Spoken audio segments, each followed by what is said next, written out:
Doc, you know that what you do is successful, but the public does not.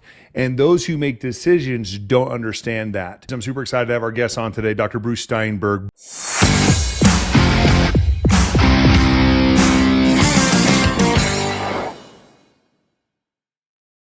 I'm super excited to have you on the show today. Welcome to the Chiropractor's Edge. Absolute pleasure and honor to be here. Thank you. Man, you have a passion for neurology, and you understand neurology so well that when you share it, it is so simplistic, enjoyable, desirable. You've made that such an easy, wonderful thing to hear, which shares and tells me that it's cost you a lot to get to that point. It cost you a lot of time and money and resources and effort to make it sound so effortless. How did you get on this passion drive, and how did you get to the point where you knew that not only could you understand it, but then you could teach other chiropractors how to really understand your passion? Well, like you call it a passion drive. A passion drive starts with passion. I have always been a passionate creature since birth, kind of thing. So whether it's, astrological sign being in Aries, or whether it's because I had a rough start in life and that kind of threw me into sympathetic dominance. So I've always been just like angry guy, just Rage Against the Machine, hardcore. I don't know what it is, but I think it's purpose. I figured out my life's purpose early on, and taking care of other people. I got to see that as people go through life, sometimes they don't have that. That's something we could circle back towards the whole purpose concept. But yeah, it's been quite the journey. I have this insatiable desire to know more. I'm just a curious creature, and I look at it this way: we live in this time where we have this thing called the internet. And because of that, like, there's just massive amounts of information at our fingertips. And so it's like, if you're hungry for information, the good news is there's a buffet out there. And so what I decided to do years ago is find out, like, who's the best of the best? Who really knows the most in their specific niche and field. And I want to know what they know. And so sometimes it's free. Sometimes it's, hey, whip out the credit card, pay a few $1,000s and join their program. And just after year, making that investment financially and time-wise, and even time away from the family, it's a big commitment. It's landed to this amazing thing where I kind of have this gift where I think I could take things that are kind of complex and whittle them down and make them more mentally digestible, make them easier to understand to others, whether it's field docs, whether it's lay people. And so that's been one of the things I've been really focusing on over the past few years. One of the things that I love about you, again, is that point is you're very vulnerable. You're very honest with your process of how you learn. And docs, you need to understand how you think and how you tick, and you need to set yourself apart as the doctor, as the trusted advisor. What sets you apart? And Bruce, number one, I got to thank you because you made me about 30 grand. I don't know if you even knew that. And in the last couple of weeks, I did a workshop. As I was going over my PowerPoint, you kind of gave a simplistic way to go over key points of the PowerPoint. And I was like, wait, this isn't my PowerPoint. Wait, this isn't my PowerPoint. And the whole point, we did mental health matters. And we were going over that study on alcohol, where basically it says, like, if women are saying, hey, I have anxiety, and they're in a study and they say, oh, well, drink some alcohol. How do you feel now? Oh, I don't have anxiety. Oh, well, then okay. Therefore, that's a positive outcome. So alcohol solves anxiety. So just drink more alcohol. It's like, well, and then you jumped into serotonin and where it fills that gap. And I'll tell you, that was the selling point. That was a point where everyone's eyes were like, oh my gosh, that makes total sense. Like, yes, I'm taking this drug, and yes, I feel this way, but it's not solving my problem. So thanks for the 30 grand, Bruce. I appreciate that, brother. Love you. Hey, man, I do what I can do. But, you guys, but again, we do this to transform lives. Bruce and I, just like with you guys, we're on a mission. We have the belief system that what we do is going to transform lives and change the world. But it also, you cannot play big if you don't have. To grow, you have to narrow your focus on the things that set you apart. Our truck had a brake issue, and there were two places I could take it to. I've been to both. One, you literally drop it off. There's no place for you to stay. The other part, you drop it off. They have a hot chocolate bar. They have a place where you can study. You can connect to Wi-Fi. They have massage chairs. I'm like, I know where I'm going. I'm going to go over here. They've created value. They're still giving me the same end result, but they've created an experience over here. And then they go the diagnostic as they explain it to me. So here's why they wore down. You haven't rotated the tires soon enough. I'm like, oh, seriously? Like, I thought I rotated them like 6 months ago. It's like, well, according to ours, it's been like 14. Oh, shoot, right? So they did what I do. They walked people through that procedure and that protocol. So how does someone really find and monetize what lights them up when it comes to chiropractic? Wow. Well, there's that purpose and meaning thing again, right? Because we look at chiropractic. Chiropractic is what it is, but there's all these flavors to it. So, chiropractic is like ice cream. There's different flavors of ice cream. That's been one of my personal struggles because I have such a strong desire to help people that I just didn't feel like I could be just a pediatric chiropractor or a prenatal chiropractor or a neurodevelopmental chiropractor or mental health chiropractor. It's like, so I just wanted to be like chiropractor's chiropractor. I wanted to basically put all my eggs in the preeminence basket where, rather than, spending the most on advertising and marketing and all these other strategies, I said, you know what, I'm going to just invest in myself, time and money, and I'm just going to become the ultimate chiropractor. And not for ego reasons, but just to be that ultimate Swiss Army knife. Because where I practice in upstate New York, there aren't other chiropractors I could really refer to. Like there isn't folks that specialize in upper cervical, folks that specialize in this. And so over the years, since I've been in practice since 2006, I said, you know what, if I see a need for this, rather than referring out, since I don't have that option, I'm just going to go learn it. So over the years, it's just built this like complete warship, and it makes logistics interesting at the office with two other chiropractors. There's three of us total, and I'm at a point now where no matter what walks through that front door, I say to myself, we got this. It doesn't matter. It could be a person missing a leg. It could be a person who's nonverbal. It could be a person who has been everywhere else. It doesn't matter. Like they are going to get better. I can help them. And I wasn't like that in my first year in practice. I wasn't there yet. I didn't get through that process of my personal evolution.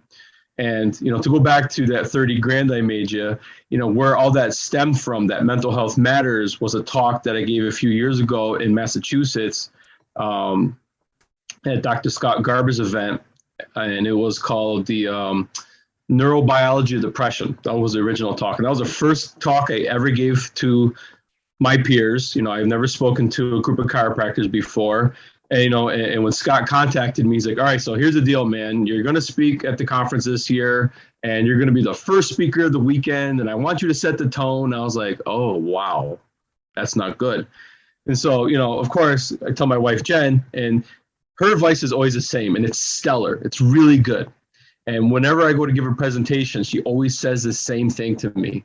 And right before I go up to speak, she says, don't suck. And so my goal that day was don't suck. So I put a lot of time and energy into it. And apparently I must have done a good job because it led to like all these other opportunities to speak at different state association conferences. And it's just, people basically looked at me and said, who is that guy? He's kind of a nerd, And so that's where it's been fun, where the focus was on me. I was thinking about myself. And then it got to the point where it's like, well, okay, that's cool and all, but the focus on self isn't a really great way to go through life. So that's when I started to say, what about others? What do they need? Because there's basically three steps. There's the focus on self, there's the focus on others, and then there's that we, us as a collective. There was this Jesuit priest who lived a number of years ago who since passed away. And, he was kind of one of those folks that, he kind of rocked the tree a little bit because he kind of thought differently. And he had his name was Pierre Deltard Desjardins. And what made him fascinating was, even though he was a man of God, a Jesuit priest, he kind of thought big, and he kind of wondered about, the things unseen, the things that we can't perceive via our senses, the things that are in the beyond, in the quantum realm, if you will. Mm-hmm. And, he had this concept that there's the geosphere, the earth around us, the non-living, if you will. And then around the geosphere is the biosphere. And that's the life that you see within us, the animals and everything else that has that breath of life. And then around there, his concept was something that he alluded to as a noosphere. And the noosphere is that other layer around the biosphere, and that's thought. That's the mind. And so when we hear concepts such as, we're all in this together and, that we are one, that's what that's basically alluding to. So when I put effort into my life and try to push towards that meaning of life, what I'm actually doing is I'm doing it with you. I'm doing it for you. And whatever you do, well, that matters, because if you decide to play small, that affects the world. But yeah, if you decide to enter that uncomfortable zone, that place of the unknown, guess what? There's growth outside that comfort zone. And when you do that, not only do you grow, but we grow. Hands down. When you have discovered something that lights you up, you have to be your best at it. You didn't just show up and just wing the presentation, and which you probably could have with your knowledge because you understand it so intimately well, but you put a lot of attention. You put humor into it. You put research into it. You put, facts into it. And then you took the advice of Jen and you didn't suck, right? A lot of us run our practices like the freaking Wild West. We literally show up and like, whatever happens today, you're not strategic with anything. There's zero system in place. You're not retaining. You always have a leaky bucket problem in the practice. So people come in, they don't stay, or then you get to a point where no one's coming in. But again, you have to hone in your skill set. I mean, this is people's lives we're talking about here. So hone it in and keep developing that skill set. Go to seminars. We believe very strongly that we have to protect our future by its research. Some people know what we do. Patients kind of to a degree know what we do.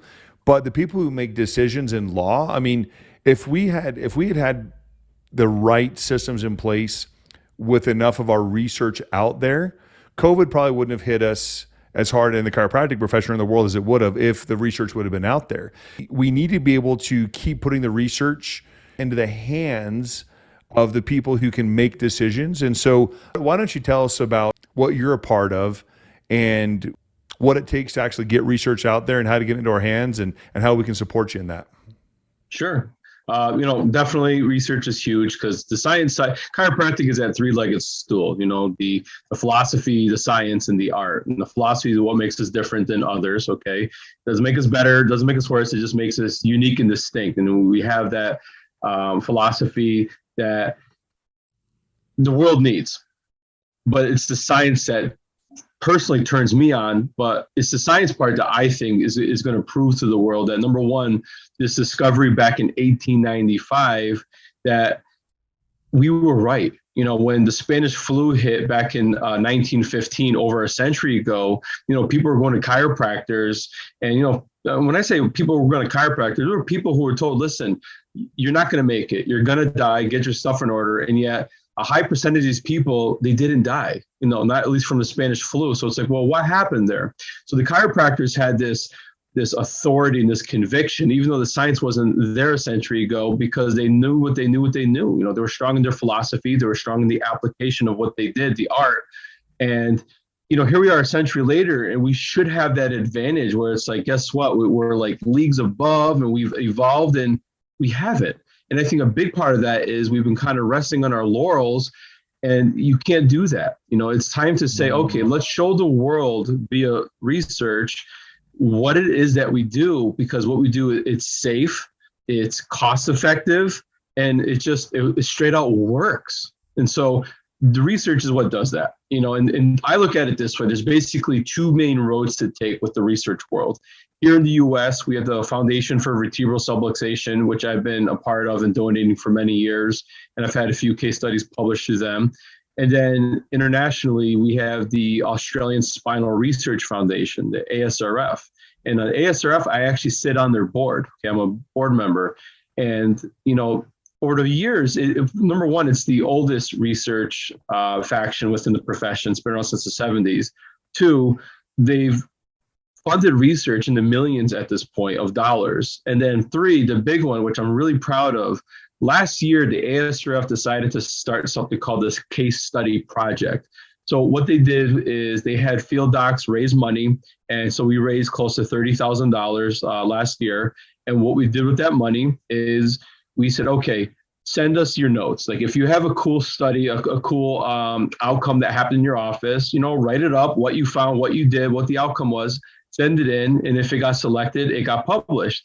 And what happened from that was there were over 25 papers selected and published. And what's neat is, here we have an open access journal where anybody can access it. There's no charge for the paper. And it was so successful that we decided to do a round 2.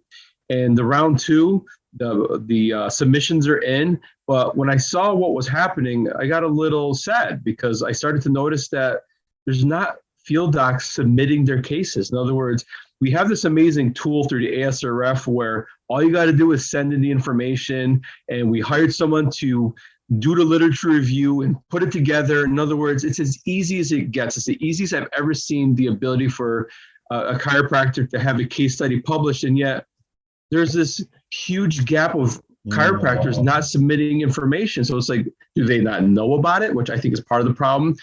2, there's no cost involved. I mean, we do give some preference if you're a member, obviously. We want to show love to the Asrf members, but, it's one of those things, if that kind of perks your ears and you want to be able to help either donate with your time, talents, or treasure, hit me up, send me an email, send me a friend request, send me a message, because, it's so easy at this point that there's no reason not to. And we all have at least one individual who had an amazing outcome. In reality, we probably have like 100 of those every year, So that's my soapbox. It's like, help us help the profession. We have 3 boys, and when our 13-year-old now, we had a conversation where for years and years, he was just, Dad, I'm going to be a chiropractor. I'm going to take over the practice. And we were sharing an experience we had with his younger brother. He was born, had to be resuscitated.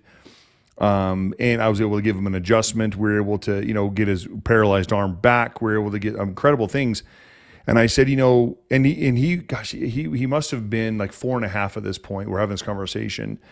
And I said, so Beck, can you remember, could you imagine, like, there are people who they don't want Daddy to do what I did to brother. They don't want me to be able to deliver an adjustment that way. They don't understand. Like, they don't want me to go to, if I couldn't have gone to a hospital, if I couldn't have been in that room, if I didn't have the ability to do that.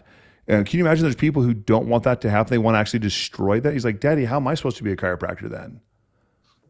If that won't be there when and then, again, he's 4.5, and there's a chance he may be a chiropractor still. He's got, the world's at his, is at his fingertips right now. But at 4.5, we had that conversation, and that hit me incredibly hard. From that moment, I decided, wow, my school that I went to no longer supports the vision of chiropractic that I have. It no longer gives to chiropractic, so I'll no longer give to it. What am I supporting? We've all had those countless studies, those case studies, like, it works. It works. We're doing one right now that we're going to submit where we've seen over 2,419 teenagers in our practice that for whatever reason needed a cervical x-ray. And we looked at it, and one of the things we looked for, so when we see like a food sensitivity, when we see ADD, some type of neurodevelopmental disorder, some type of brain imbalance, out of 2,419 kids, guess how many of those kids had a proper cervical curve from 13 to 19? I'm not talking perfect. Guess how many had an adequate curve? 9 out of 2,419. When I share those studies with some of my colleagues, they're like, oh my gosh, Doc, I see that direct correlation too. I see that when we lose that. So, but it's getting it out there. It's easy to do that, but in order to give as well, it's so easy to give to Asrf. It's so easy to give because they're going to put your money, and they're going to be able to exponentially use your money and magnify it more than you could have, just donating. And then there's multiple ways to donate to the Asrf, but that's a way that, again, if you can give of your time, your talents, or your treasure, give to not only protect who you are now, but to protect the future chiropractic. Well, not only that, but it's cheap, because of the conversion of US dollars to Australian dollars, it's less than $38 a month, so for less than one adjustment a month, like, you're putting far less, some serious firepower into your hands. Not only that, but, here's another way of looking at it too.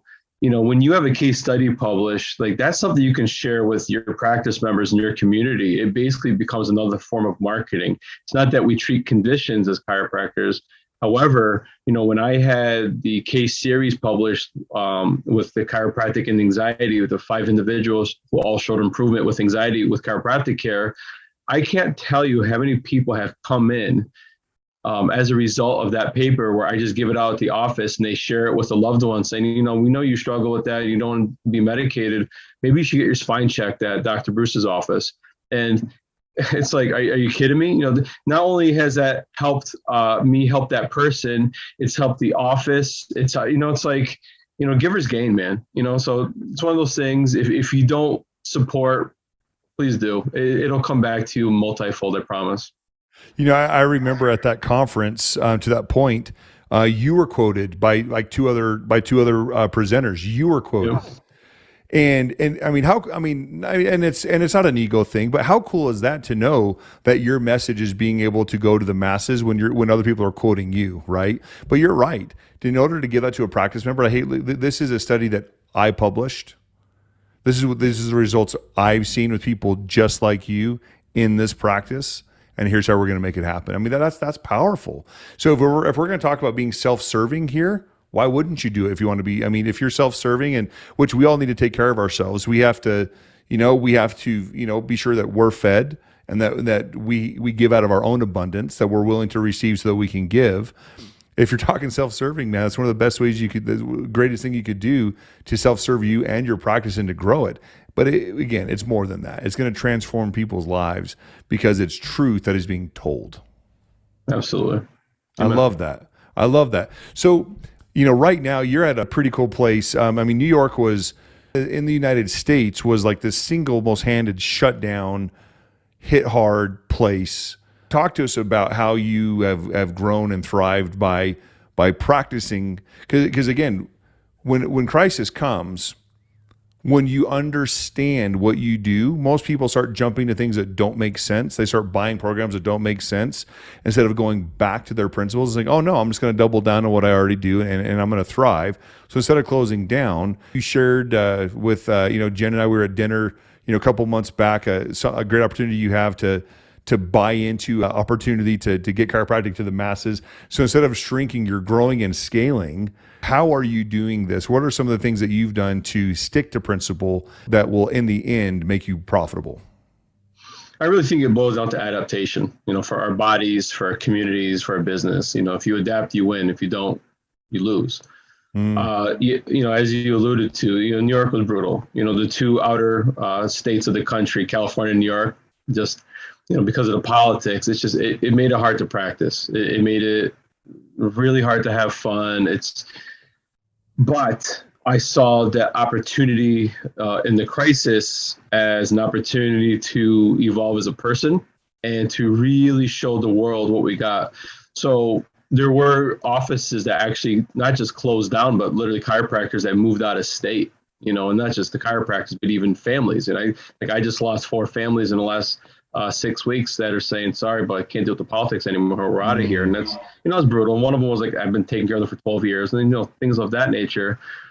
But I look at this, being a man of faith, there's the seen, the tangible, and there's that unseen. And the unseen part, that's where that faith comes in. So I said, I'm going to kind of jump into the unknown here. I'm going to take some risk, calculated risk. So that's when, a few months ago, I decided to bring on another associate. Not because we needed him per se, but because I said, you know what, I'm going to gamble here and say this practice is going to grow as a result of all this chaos, because I'm going to buckle down. I'm going to tell the message in a clear, louder way, and people are going to see the value in what I do, because if there's ever a time that they needed what I do, my service, it's now and in the future. So that's been one of the things.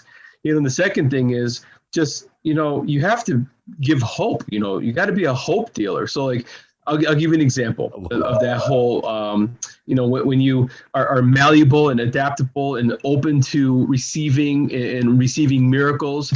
Like today, we were going to do the recording together. We were trying to figure out the time because it wasn't on our calendar. And we figured out, and this is manifested because it was supposed to manifest.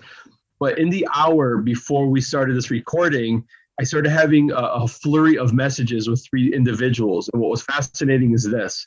from that hour in that opening that manifested that wasn't there a few hours ago kind of thing, we decided that on Thursday, since I'm not at the office on Thursdays, that I'm now going to head up to a community 90 minutes from where I live.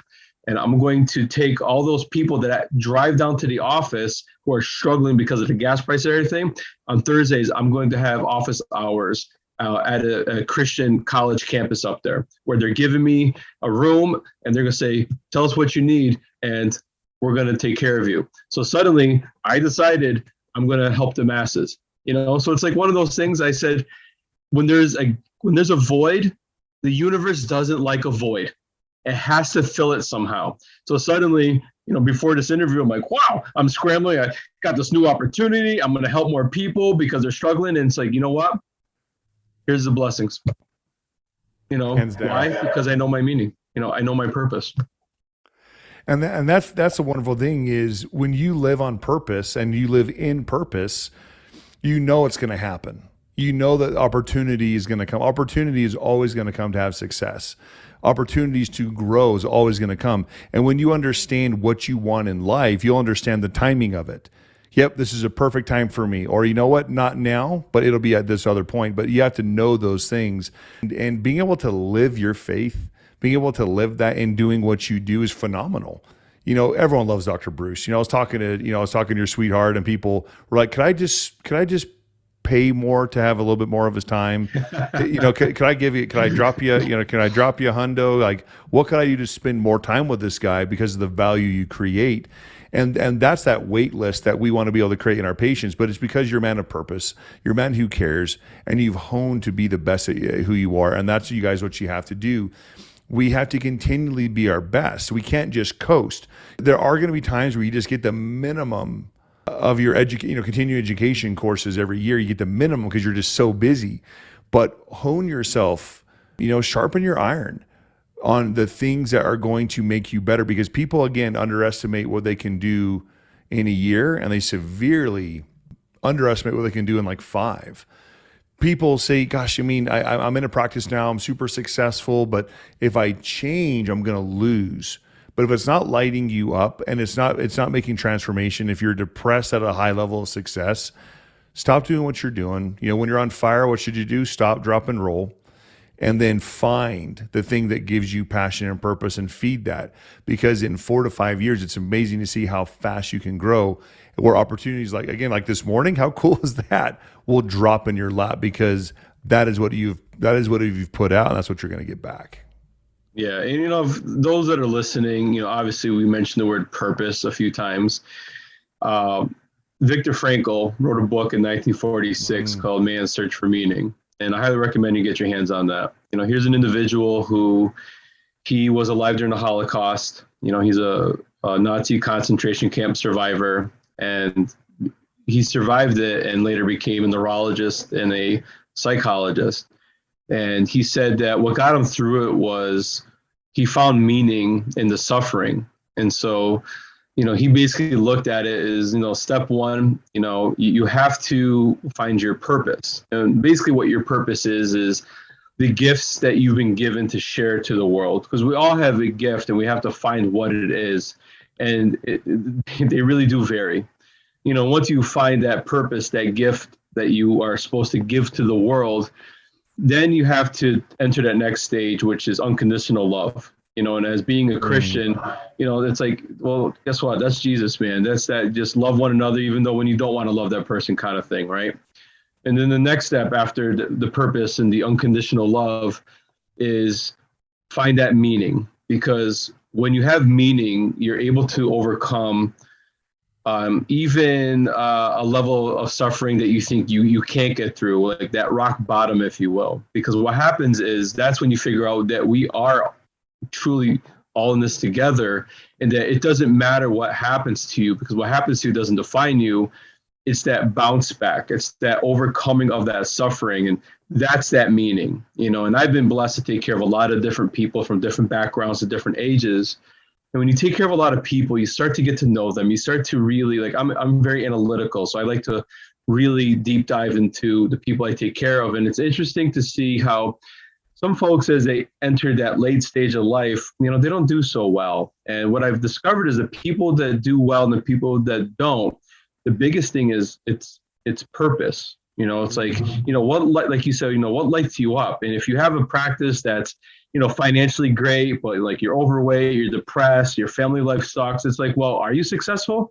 So you need to define what success is for you and hit it, because, there are people that have, nicer things than me, yet I look at it like, you know what, I'm really blessed in a lot of ways that they are not, and they don't know. I don't know what they've been through to get to their point, and they don't know what I've been to get to our point, because social media is like this big highlight reel. And, one of my biggest kryptonites, and I'll be vulnerable and share, is, I've struggled with a touch of imposter syndrome, where I feel like I'm not good enough. And, people look at me like, what the heck's wrong with you? What do you mean? Like, this subject better than anybody I know, and blah, blah, blah. But yeah, I still suffer with that, with that inadequacy, and so that's where I have to look beyond myself and be like, okay, why do I struggle with that? So, one of the things that I made a promise to myself and a promise to God is, all right, tomorrow I'm going to get back on social media. I'm going to be going out and, giving out gas gift cards, because I miss giving the open tabs local in the community that, I was doing there for a couple of years. So I'm like, get back to the basics, because nothing lights you up more than giving. I mean, there's nothing does. Give till it hurts, because what happens? It lights us up. It lights us up our conscious brain. We feel the love. And when you're on purpose, well, you're not alone. What I've seen clinically is that when someone is really struggling in their life, to give back, go out and serve. I was at a conference. My wife said, "Hey, we're gonna go pick up leaves." There's this lady, she just needs leaves picked up, and she has these huge trees. And the boys were kind of like, "Really, on a Saturday? Like, we're picking up leaves?" Like, but at the end, they were ecstatic. Could we do more? Could we do this? Because again, it changes who you are when you give back. When you put the give before the get, things happen. I remember when we went to an event, it was a beautiful oasis. Beach is right, 100 feet away from where we're staying. And that for me was going to be big enough. But I remember you guys had gotten there like a week before. And you're like, we're working on us. We're working on our relationship.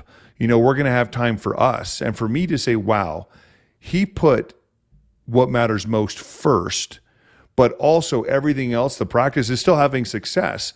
But what a blessing that was to say, well, you're going to be in paradise for like 2 weeks now? That's incredible. But that's because you know your purpose. You know who matters most to you. You know what matters most to you and your why. This is what Bruce Steinberg does. Can't wait for people to hear you so that they can understand when they hear a master share something like you do, to understand what's happened behind that and the success you have. It's only going to inspire and make them even more on purpose and make them a lot of money. So thank you for helping me be on purpose.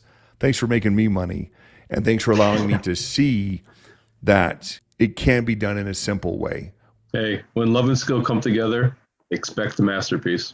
That's right. Thank you so much, Bruce. Appreciate you. Love you. Thanks for having me.